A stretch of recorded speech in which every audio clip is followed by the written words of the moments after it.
ओम शांति। आज है 30 अप्रैल 2020 की साकार मुरली। पहले सुनते हैं मुरली की मुख्य पॉइंट्स।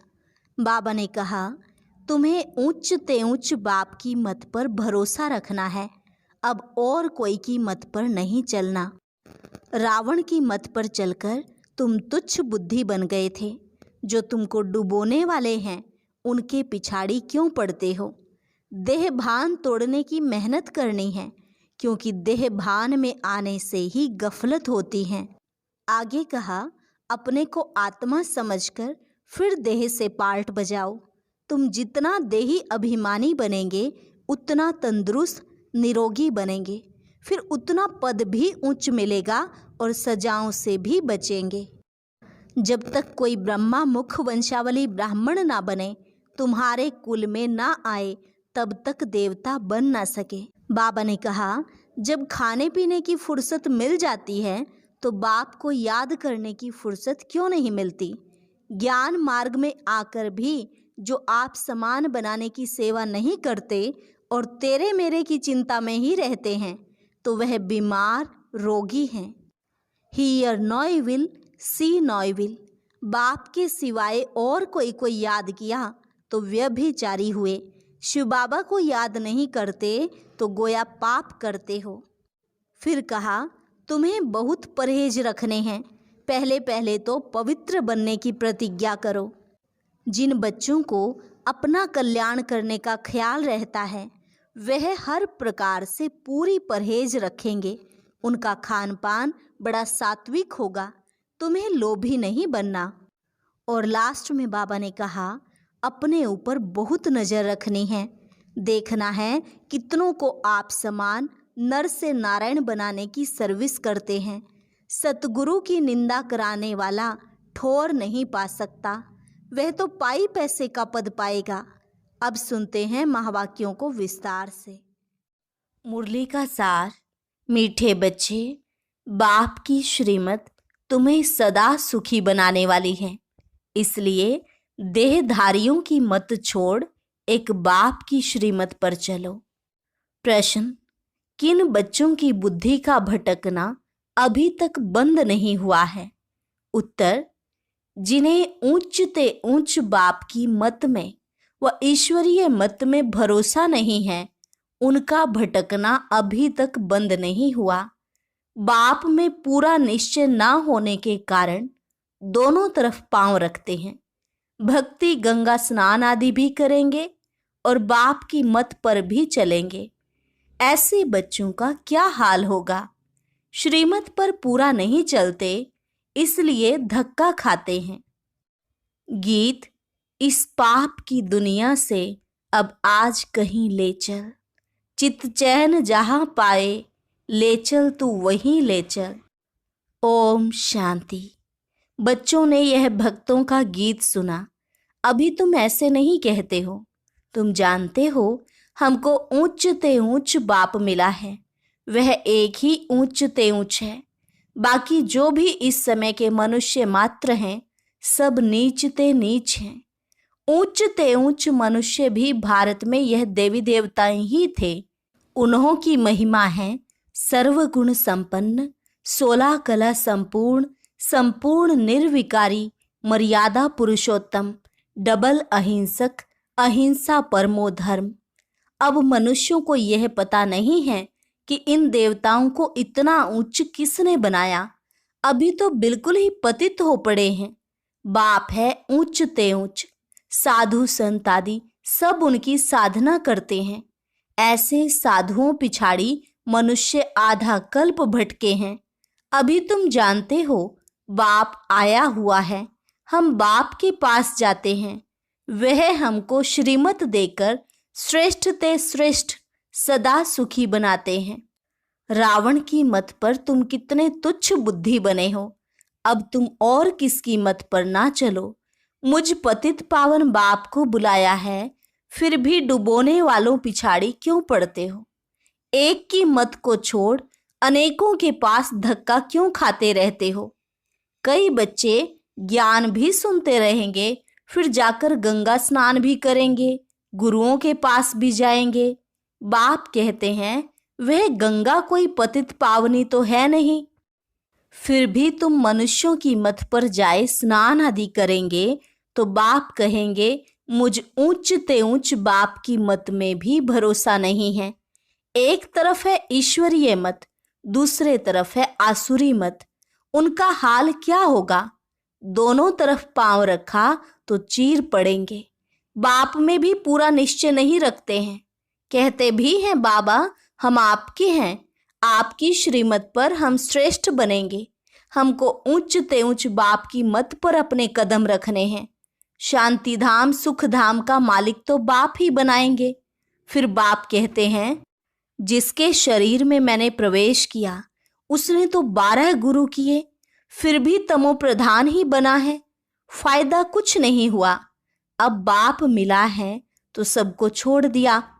ऊंच ते ऊंच बाप मिला। बाप ने कहा हियर नॉयविल सी नॉयविल, परंतु मनुष्य है बिल्कुल पतित तमो प्रधान बुद्धि। यहाँ भी बहुत है, श्रीमत पर चल नहीं सकते, ताकत नहीं है। माया धक्का खिलाती रहती है, क्योंकि रावण है दुश्मन, राम है मित्र। कोई राम कहते, कोई शिव कहते। असल नाम है शिव बाबा। मैं पुनर्जन्म में नहीं आता हूँ।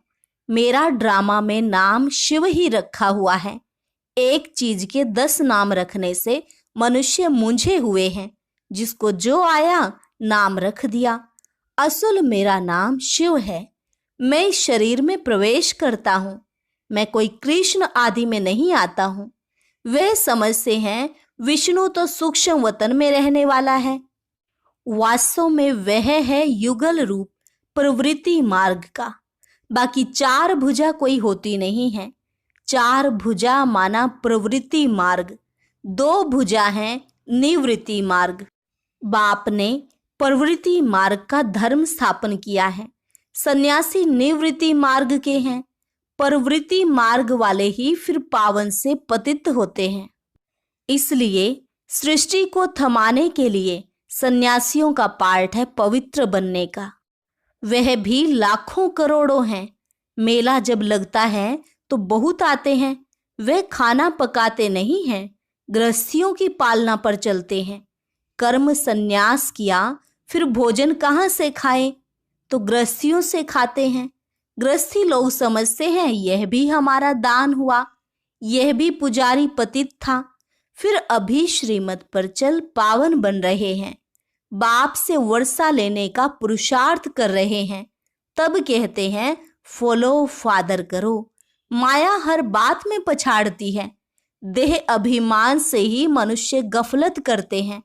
भल गरीब हो व साहूकार हो, परंतु देह अभिमान जब टूटे ना, देह अभिमान टूटना ही बड़ी मेहनत है। बाप कहते हैं तुम अपने को आत्मा समझ देह से पार्ट बजाओ। तुम देह अभिमान में क्यों आते हो? ड्रामानुसार देह अभिमान में भी आना ही है। इस समय तो पक्के देह अभिमानी बन पड़े हैं। बाप कहते हैं तुम तो आत्मा हो, आत्मा ही सब कुछ करती है। आत्मा शरीर से अलग हो जाए, फिर शरीर को काटो, आवाज कुछ निकलेगा? नहीं। आत्मा ही कहती है मेरे शरीर को दुख मत दो। आत्मा अविनाशी है, शरीर विनाशी है। अपने को आत्मा समझ मुझ बाप को याद करो। देह अभिमान छोड़ो। तुम बच्चे जितना देही अभिमानी बनेंगे उतना तंदुरुस्त और निरोगी बनते जाएंगे। इस योग बल से ही तुम 21 जन्म निरोगी बनेंगे। जितना बनेंगे उतना पद भी उच्च मिलेगा। सजाओं से बचेंगे, नहीं तो सजाएं बहुत खानी पड़ेंगी। तो कितना देही अभिमानी बनना है? कईयों की तकदीर में यह ज्ञान है नहीं। जब तक तुम्हारे कुल में ना आए, अर्थात ब्रह्मा मुख वंशावली ना बने, तो ब्राह्मण बनने बिगड़ देवता कैसे बनेंगे? भल आते बहुत हैं, बाबा बाबा लिखते अथवा कहते भी हैं, परंतु सिर्फ कहने मात्र। 1-2 चिट्ठी लिखी फिर गुम। वह भी सतयुग में आएंगे, परंतु प्रजा में। प्रजा तो बहुत बनती है ना। आगे चल जब बहुत दुख होगा तो बहुत भागेंगे। आवाज होगा, भगवान आया है। तुम्हारे भी बहुत सेंटर्स खुल जाएंगे। तुम बच्चों की कमी है, देही अभिमानी बनते नहीं हो। अर्जुन बहुत देह अभिमान है। अंत में कुछ भी देह अभिमान होगा तो पद भी कम हो जाएगा। फिर आकर दास दासियां बनेंगे। दास दासियां भी नंबरवार ढेर होती हैं। राजाओं को दासियां दहेज में मिलती हैं, साहूकारों को नहीं मिलती। बच्चों ने देखा है राधे कितनी दासियां दहेज में ले जाती है। आगे चल तुमको बहुत साक्षात्कार होंगे। हल्की दासी बनने से तो साहूकार प्रजा बनना अच्छा है। दासी अक्षर खराब है, प्रजा में साहूकार बनना फिर भी अच्छा है। बाप का बनने से माया और ही अच्छी खातिरी करती है। रुस्तम से रुस्तम होकर लड़ती है। देह अभिमान आ जाता है। शिव बाबा से भी मुंह फेर लेते हैं। बाबा को याद करना ही छोड़ देते। अरे खाने की फुर्सत है, और ऐसा बाबा जो विश्व का मालिक बनाते हैं उनको याद करने की फुर्सत नहीं। अच्छे अच्छे बच्चे शिव बाबा को भूल देह अभिमान में आ जाते हैं। नहीं तो ऐसा बाप जो जियदान देते हैं उनको याद करके पत्र तो लिखें। परंतु यहाँ बात मत पूछो, माया एकदम नाक से पकड़ उड़ा देती है। कदम कदम श्रीमत पर चलें तो कदम में पदम है। तुम अनगिनत धनवान बनते हो, वहां गिनती होती नहीं। धन दौलत खेती बाड़ी सब मिलता है, वहां तांबा लोहा पीतल आदि होता नहीं। सोने के ही सिक्के होते हैं। मकान ही सोने का बनाते हैं तो क्या नहीं होगा। यहाँ तो है ही भ्रष्टाचारी राज्य। यथा राजा रानी तथा प्रजा। सतयुग में यथा राजा रानी तथा प्रजा सब श्रेष्ठाचारी होते हैं, परंतु मनुष्यों की बुद्धि में बैठता थोड़े ही है, तमो प्रधान है। बाप समझाते हैं तुम भी ऐसे ही थे, यह भी ऐसा था। अब मैं आकर देवता बनाता हूँ तो भी बनते नहीं, आपस में लड़ते झगड़ते रहते हैं। मैं बहुत अच्छा हूँ, ऐसा हूँ, ये कोई समझते थोड़े ही हैं कि हम दोजक में पड़े हैं, हम रौरव नरक में पड़े हैं।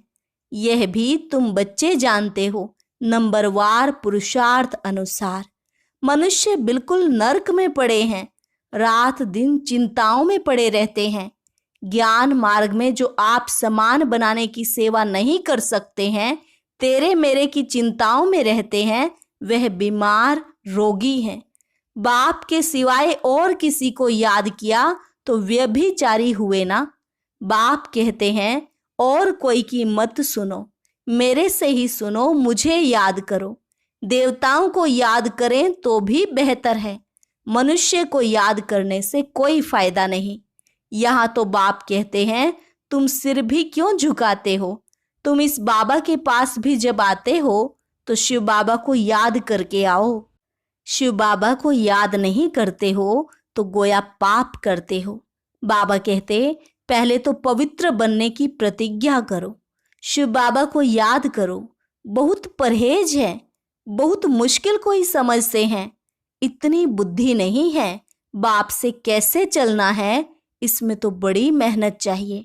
माला का दाना बनना कोई मासी का घर थोड़े ही है। मुख्य है बाप को याद करना।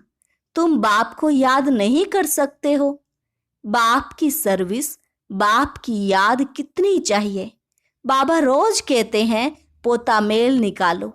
जिन बच्चों को अपना कल्याण करने का ख्याल रहता है वह हर प्रकार से पूरी परहेज करते रहेंगे। उनका खान पान बड़ा सात्विक होगा। बाबा बच्चों के कल्याण के लिए कितना समझाते हैं। सब प्रकार की परहेज चाहिए। जांच करनी चाहिए हमारा खान पान ऐसा तो नहीं, लोभी तो नहीं है। जब तक कर्मातीत अवस्था नहीं हुई है तो माया उल्टा सुल्टा काम कराती रहेगी। उसमें टाइम पड़ा है, फिर मालूम पड़ेगा अब तो विनाश सामने है, आग फैल गई है। तुम देखेंगे कैसे बॉम्ब्स गिरते हैं। भारत में तो रक्त की नदियां बहनी हैं। वहां बॉम्ब्स से एक दो को खत्म कर देंगे। नेचुरल कैलेमिटीज होंगी। मुसीबत सबसे जास्ती भारत पर है। अपने ऊपर बहुत नजर रखनी है। हम क्या सर्विस करते हैं। कितनों को आप समान नर से नारायण बनाते हैं। कोई भक्ति में बहुत फंसे हुए हैं तो समझते हैं यह बच्चियां क्या पढ़ाएंगी। समझते नहीं कि इन्हों को पढ़ाने वाला बाप अर्थात भगवान है। थोड़ा पढ़ा हुआ है व धन है तो लड़ने लग पड़ते हैं, आबरू ही गंवा देते हैं। सतगुरु की निंदा कराने वाला ठौर न पाए, फिर पाई पैसे का पद जाकर पाएंगे। अच्छा, मीठे मीठे सिकिलदे बच्चों प्रति मात पिता बाप दादा का याद प्यार और गुड मॉर्निंग। रूहानी बाप की रूहानी बच्चों को नमस्ते। रूहानी बच्चों की रूहानी बाप दादा को नमस्ते नमस्ते, गुड मॉर्निंग। धारणा के लिए मुख्य सार। पहली पॉइंट, तेरी मेरी की चिंताओं को छोड़ आप समान बनाने की सेवा करनी है। एक बाप से ही सुनना है, बाप को ही याद करना है, व्यभिचारी नहीं बनना है। दूसरी पॉइंट, अपने कल्याण के लिए खान पान की बहुत परहेज रखनी है। किसी भी चीज में लोभ नहीं रखना है। ध्यान रहे माया कोई भी उल्टा काम ना करा दे। वरदान, प्रैक्टिकल जीवन द्वारा परमात्म ज्ञान का प्रूफ देने वाले धर्म युद्ध में विजयी भव। प्रैक्टिकल जीवन द्वारा परमात्म ज्ञान का प्रूफ देने वाले धर्म युद्ध में विजयी भव। अभी धर्म युद्ध की स्टेज पर आना है। उस धर्म युद्ध में विजयी बनने का साधन है आपकी प्रैक्टिकल जीवन, क्योंकि परमात्म ज्ञान का प्रूफ ही प्रैक्टिकल जीवन है। आपकी मूर्त से ज्ञान और गुण प्रैक्टिकल में दिखाई दे, क्योंकि आजकल डिस्कस करने से अपनी मूर्त को सिद्ध नहीं कर सकते, लेकिन अपनी प्रैक्टिकल धारणा मूर्त से 1 सेकंड में किसी को भी शांत करा सकते हो। स्लोगन, आत्मा को उज्जवल बनाने के लिए परमात्म स्मृति से मन की उलझनों को समाप्त करो। आत्मा को उज्जवल बनाने के लिए परमात्म स्मृति से मन की उलझनों को समाप्त करो। अच्छा, ओम शांति। अभी आपको ये जो ऊपर बॉक्स दिखाई दे रहा है, इस पर क्लिक करें और एक बहुत अच्छी क्लास सुनें।